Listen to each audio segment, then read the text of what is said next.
Hello, everyone, and welcome back to another episode of Evart Unleashed. Today, I am your host, Andrew McPherson, joined by the class of 2026 valedictorian. Thank you. Zach, how are you today? Doing all right. How about you? I'm doing all right. I'm ready for this interview. Yeah.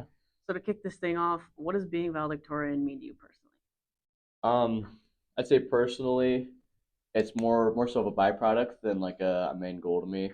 I don't know. As silly as that sounds, I think that naturally speaking, like it's not something that I actively. Well, it wasn't the main focus for a long time, and it was always a goal in mind, but it never was like something I actively worked towards. It just kind of happened to fall in my lap. I feel like. And then actually seeing that unfold and actually being a part of that. Yeah. Really nice. Do you feel pressure to perform well academically due to how students like look at you or perceive you in the classroom, and how would you handle that? Uh, Personally, I don't think so.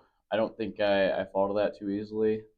I think for me, it's something that I motivate myself to do. It's not something that like say a good friend of mine, Tajan. If Tajan were saying to me like, oh, how he looks at me, I'm not worried about what Tajan thinks about how I perform. It's more so that I'm doing it for myself. It's your own journey. It's how you get there. For sure. Yeah, I feel that. Can you think of a challenging moment you faced throughout high school and how you handled it? Um, I wouldn't. There's nothing like in particular that really strikes me, but I think that just overall motivation is the main thing.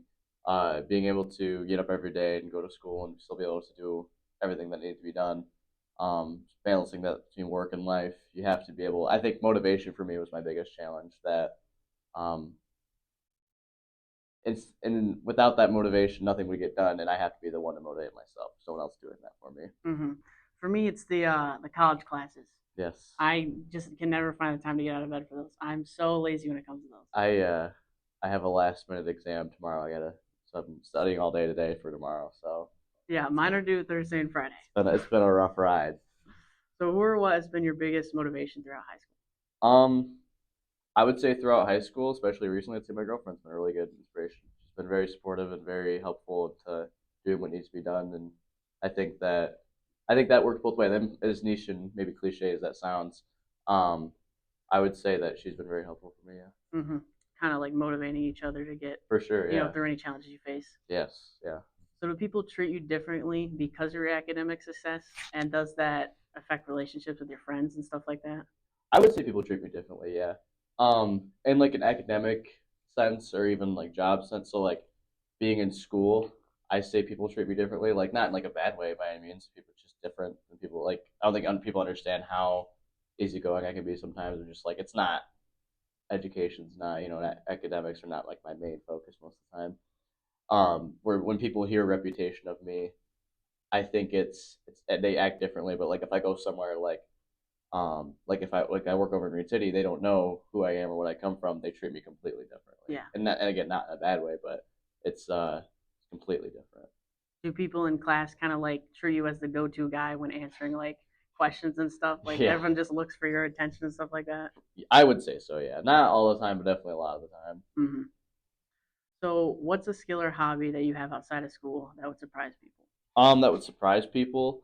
I play instrument, so I play guitar here and there. I haven't found much time for it recently, but I used to play it a lot more. It was a bit self taught. Um, I would feel like that'd be a talent that people would be surprised by. Yeah, I know. Guitar's hard to play too. Yeah. Mine was always piano. I Yeah. learned a little bit of piano. Kind of got lazy with it. Probably not as good as you when it comes to the guitar. I But mean, I'm not nothing crazy, but it's life gets in the way, and I haven't had the time to really want to mm, sit down and do it. But like other than that, I mean, as if people know me, I like tinkering with computers. I built a few. I like honestly learning is great. I love just learning about stuff, reading stuff about hmm different things. I feel like that would surprise people. yeah, that's one thing too. I encourage everyone to build their own PC. It saves you so much It's money. a great time. Built in double digits. Man. Yeah. So going back to academically, even though you're already achieved, what's a skill you think you still need to work I would say motivation to piggyback what I said earlier. Like especially with senioritis, whatever you want to call it, whatever name you want to give it. Uh, this year's been rough. Motivation speaking, I need to work on that a lot more, especially with 4 years of college ahead of me. I need to really work on that and pick that back up. on? Yeah. Senioritis is real. I've been so disappointed in my performance, but It's so bad. we'll hope it gets better in college. What's that? Hope it gets better in college. Yeah. So what are your plans for the future? You mentioned college, but So I currently enrolled in what's called a 13th year program or early middle college. So when I graduate and leave this building, I get a blank diploma that doesn't say anything, or not even a diploma at all. So technically, I'm a super senior in a funny sort of way. Um, so when I graduate, I don't get that, but they take the funding from that and fund my whole first year of college that I don't pay for. So the plan is to kind of stick at Ferris and see what I go through there with mm, their information security program. yeah. Do 4 years there. Well, with a free full year of college, I mean, hey, sign me up. I won't complain. It's a great time.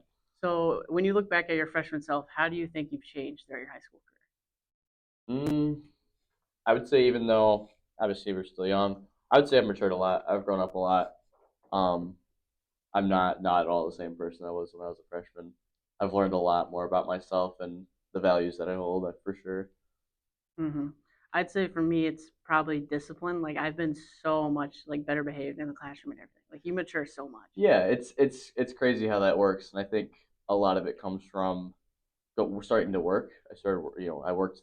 My first job would have been the summer before junior year, and just from that point forward, I'm a completely different person in how I interact with just adults and people in general. Yeah, just giving yourself more responsibilities and stuff. Yeah, that's a lot of responsibility change. So to wrap this up, if there's one piece of advice you could give to either your freshman self or incoming freshman, what would you say? You know, I would use my senior quote that perfection is the enemy of perfectly adequate. Nothing can ever be perfect, and to do something that works and to get something working and to be able to apply it, I think that's more important than making it perfect. Mm-hmm. And I think coming from a freshman, I think I worried about that a lot, and I shouldn't. Same here. I completely agree. Yeah. So that's going to wrap up our episode of Evart Unleashed. Make sure to tune in for weekly episodes. Thank you, Zach, for coming on. It's been a pleasure. Yeah. So you finally get back to, Evart Unleashed.